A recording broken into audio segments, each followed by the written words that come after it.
ये बातें तुमसे इसलिए कहीं कि तुम ठोकर ना खाओ।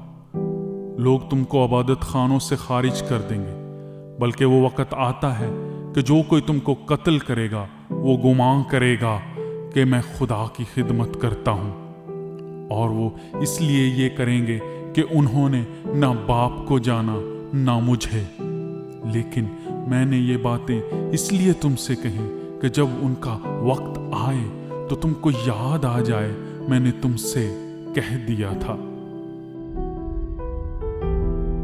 और मैंने शुरू में तुमसे ये बातें इसलिए ना कही कि मैं तुम्हारे साथ था, मगर अब मैं अपने भेजने वाले के पास जाता हूं, और तुम में से कोई मुझसे नहीं पूछता कि तू कहाँ जाता है, बल्कि इसलिए कि मैंने ये बातें तुमसे कहीं तुम्हारा दिल गम से भर गया। लेकिन मैं तुमसे सच कहता हूँ कि मेरा जाना तुम्हारे लिए फायदा मंद है, क्योंकि अगर मैं ना जाऊं तो वो मददगार तुम्हारे पास ना आएगा, लेकिन अगर जाऊंगा तो उसे तुम्हारे पास भेज दूंगा, और वो आकर दुनिया को गुनाह और रास्तबाजी और अदालत के बारे में कसूरवार ठहराएगा।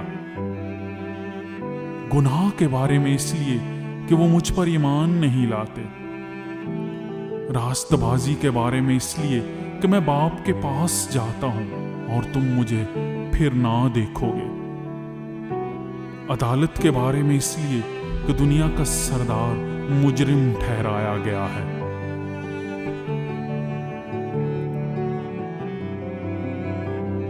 मुझे तुमसे और भी बहुत सी बातें कहना है, मगर अब तुम उनकी बर्दाश्त नहीं कर सकते। लेकिन जब वो यानी रूहुल हक आएगा तो तुमको तमाम सच्चाई की राह दिखाएगा, इसलिए कि वो अपनी तरफ से ना कहेगा, लेकिन जो कुछ सुनेगा वही कहेगा और तुम्हें आइंदा की खबरें देगा।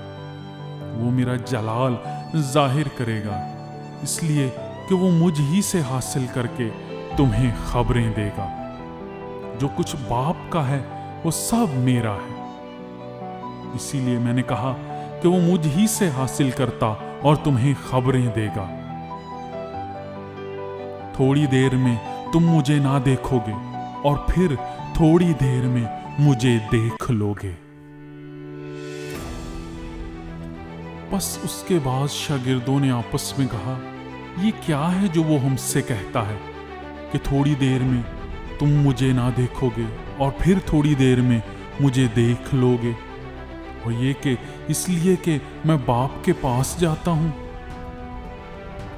बस उन्होंने कहा, क्या थोड़ी देर जो वो कहता है ये क्या बात है? हम नहीं जानते कि क्या कहता है। यीशु ने ये जान करके वो मुझसे सवाल करना चाहते हैं, उनसे कहा, क्या तुम आपस में मेरी इस बात की निस्बत पूछ पाछ करते हो कि थोड़ी देर में तुम मुझे ना देखोगे और फिर थोड़ी देर में मुझे देख लोगे? मैं तुमसे सच कहता हूं कि तुम रोओगे और मातम करोगे, मगर दुनिया खुश होगी। तुम गमगीन तो होगे, लेकिन तुम्हारा गम ही खुशी बन जाएगा।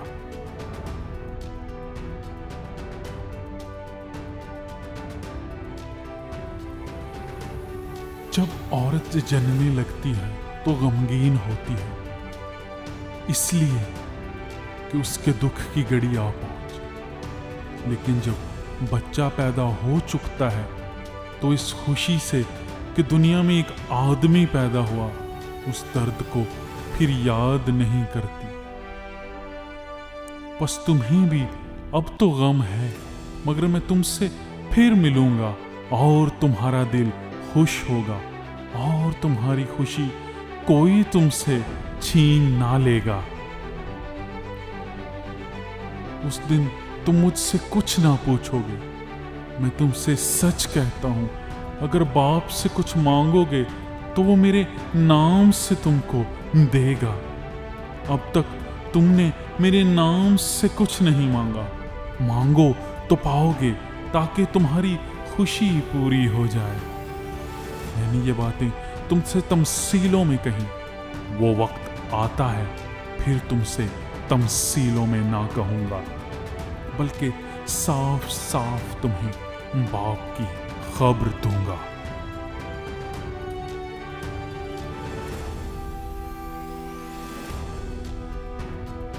उस दिन तुम मेरे नाम से मांगोगे। मैं तुमसे ये नहीं कहता कि बाप से तुम्हारे लिए दरख्वास्त करूंगा, इसलिए कि बाप तो आप ही तुमको अजीज रखता है, क्योंकि तुमने मुझको अजीज रखा है और ईमान लाए हो कि मैं बाप की तरफ से निकला। मैं बाप में से निकला और दुनिया में आया हूँ, फिर दुनिया से रुखसत होकर बाप के पास जाता हूँ।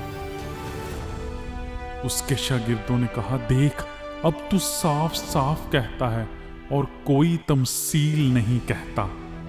अब हम जान गए कि तू सब कुछ जानता और इसका मोहताज नहीं कि कोई तुझसे पूछे। इस सबब से हम ईमान लाते हैं कि तू खुदा से निकला है। यीशु ने जवाब दिया, क्या तुम अब ईमान लाते हो? देखो वो घड़ी आती है, बल्कि आ पहुंची है कि तुम सब परागंदा होकर अपने अपने घर की राह लोगे और मुझे अकेला छोड़ दोगे। तो भी मैं अकेला नहीं हूं, क्योंकि बाप मेरे साथ है। मैंने तुमसे ये बातें इसलिए कही कि तुम मुझ में इत्मीनान पाओ। दुनिया में मुसीबत उठाते हो, लेकिन खातिर जमा रखो, मैं दुनिया पर गालिब आया हूं।